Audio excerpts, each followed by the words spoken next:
आप लोगों को शारदीय नवरात्रि की हार्दिक शुभकामनाएं।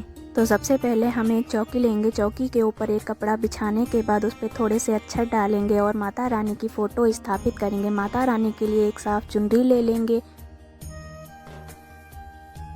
वाटिका बनाने के लिए हम एक मिट्टी का बर्तन या कोई भी बर्तन ले सकते हैं। उसके बाद हम उसमें स्वास्तिक बना देंगे। स्वास्तिक बनाने के लिए हम प्लस के तरीके का उपयोग नहीं करेंगे, क्योंकि वो तरीका बिल्कुल गलत माना गया है।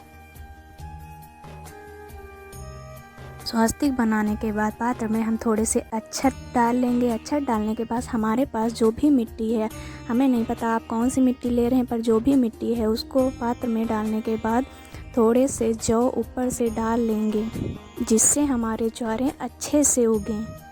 मैंने यहाँ पे अपने हिसाब से जौ का उपयोग किया है। आप जितनी चाहें उतनी ले सकते हैं अपने अनुसार। वाटिका स्थापित करने के लिए हम माता जी की दाहिनी तरफ अक्षत से अष्टदल कमल बना लेंगे, जिसके ऊपर हम अपनी वाटिका का पात्र स्थापित करेंगे।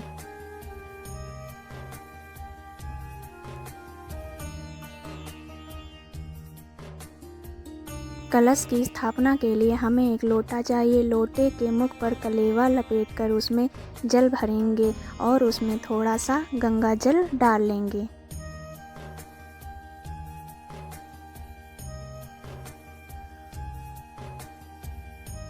कलश में डालने के लिए मैंने हल्दी की गांठ, लौंग का जोड़ा, इलायची का जोड़ा और एक सुपारी ली है और उसको कलश में डाल दिया है।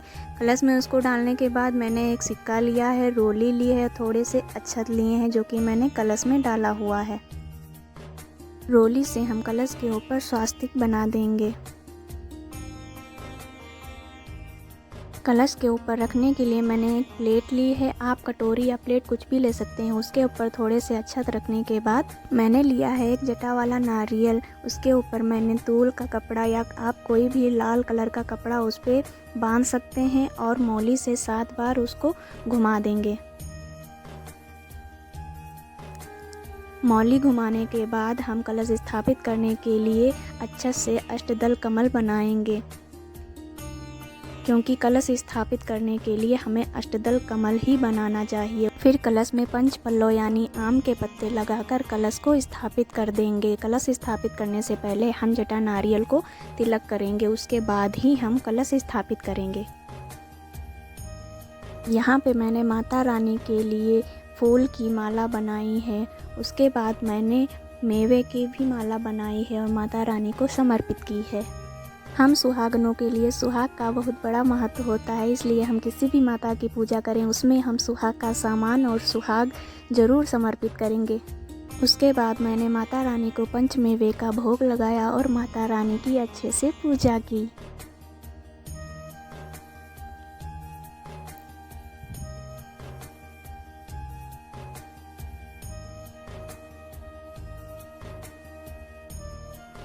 माता रानी के मनपसंद भोग के लिए हम एक आम का पत्ता लेंगे। उसके ऊपर बतासे, सुपारी, लौंग का जोड़ा रखकर माता रानी को समर्पित करेंगे। आप पूजा करने के लिए कोई भी ऋतु फल भी ऐड कर सकते हैं। उसके बाद माता रानी के सामने धूप बत्ती जलाकर मैंने उनकी पूजा की और साथ में घी का दिया जलाकर उनकी आरती की।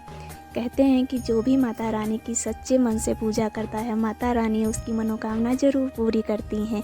पूरी पूजा करने के बाद मैंने गौरी मैया से सुहाग लिया। जिसे भी ये पूजा की विधि अच्छी लगी वो कमेंट में जय माता दी जरूर लिखें। हैप्पी नवरात्रि।